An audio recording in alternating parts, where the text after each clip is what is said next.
Assalamualaikum warahmatullahi wabarakatuh. Alhamdulillahirabbil alamin.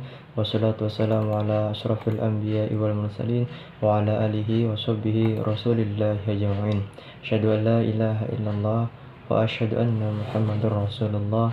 Allahumma shalli wa sallim ala sayyidina Muhammadin wa ala alihi wa sahbihi wa barik wa sallim. Yang saya hormati Bapak Dr. Haji Muhammad Juni Bedu LCMA sebagai dosen pengampu mata kuliah usul fikih. Baik, di sini saya akan menjelaskan sedikit tentang peran hadis terhadap Al-Quran. Yang mana kita tahu hadis adalah merupakan landasan hukum Islam yang kedua setelah Al-Quran. Sebagai sumber kedua ini ditunjukkan oleh tiga hal, yaitu Al-Quran sendiri, Al-Hadis, dan ulama atau logika akal sehat ma'qul. Al-Quran menekankan bahwa Rasulullah SAW menjelaskan maksud firman-firman Allah. Karena itu, apa yang disampaikan Nabi harus diikuti. Bahkan perilaku Nabi terhadap Al-Quran adalah sebagai bayan dan muhakkik, yakni penjelas dan penguat bagi Al-Quran.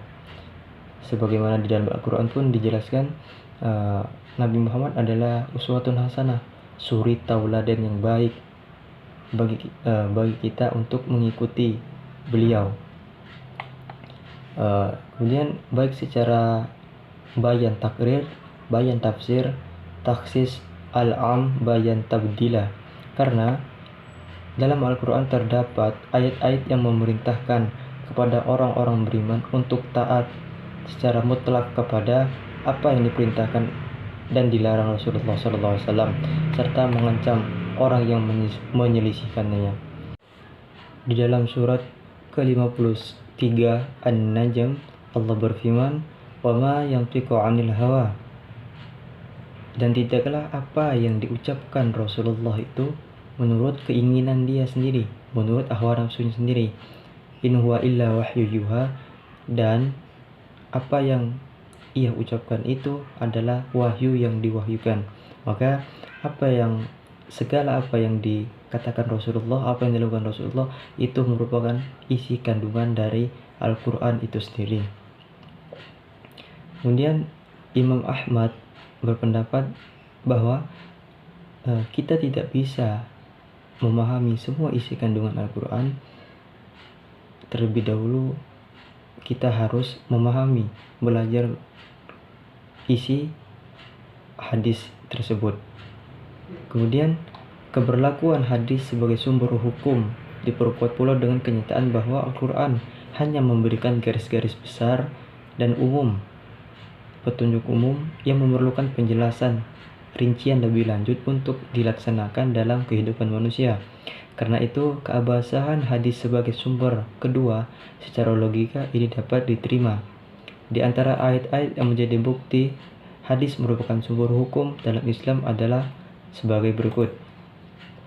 Di dalam surat An-Nisa, surat keempat An-Nisa ayat 80, Allah berfirman, "Ma yuti'ir rasul faqad ata'allah wa man tawalla fama arsalnaka 'alaihim hafizah." Barang siapa menaati Rasul, maka sesungguhnya ia telah menaati Allah. Dan barang siapa yang berpaling dari ketaatan itu, maka kami tidak mengutusmu Muhammad untuk menjadi pemelihara mereka.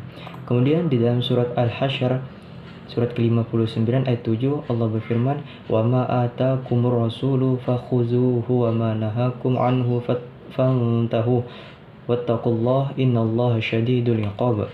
Apa yang diberikan Rasul kepadamu, maka terimalah, dan apa yang dilarangnya bagimu, maka tinggalkanlah, dan bertakwalah kepada Allah, sungguh Allah sangat keras hukumannya.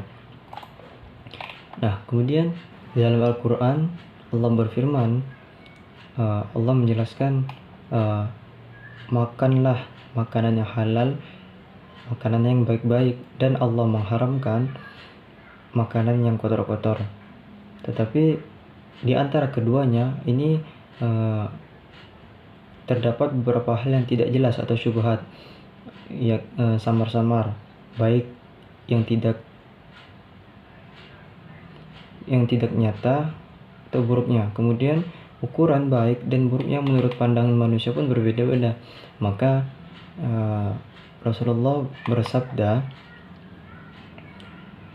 mengharamkan segala sesuatu hewan buas, hewan yang berkuku panjang, dan hewan yang punya taring. Nah, itulah salah satu contoh Al-Quran sebagai penjelas dan penguat. Kemudian Allah berfirman di dalam Al-Quran, Allah memerintahkan sholat, puasa, haji, zakat. Nah, di dalam Al-Quran itu Allah menjelaskan hanya garis besaran saja, hanya diperintahkan saja. Di dalam Al-Quran tidak dijelaskan bagaimana kita sholat, bagaimana kita zakat, itu apa saja syarat-syaratnya, rukunnya, operasionalnya, tidak dijelaskan di dalam Al-Quran itu. Maka sabda Nabi Rasulullah SAW bersabda seperti halnya sholat. Rasulullah bersabda, "Shollu kama ra'aitumuni usolli." Sholatlah kalian seperti kalian melihat aku sholat. Nah, di sini jadi jelas Allah memerintahkan kita untuk sholat dan melalui perantara Nabi Muhammad untuk menjelaskan aturan-aturan yang Allah perintahkan. Baik, cukup sekian dari saya. Semoga bermanfaat. Lebih kurangnya saya mohon maaf. Wabillahi taufiq wal hidayah. Assalamualaikum warahmatullahi wabarakatuh.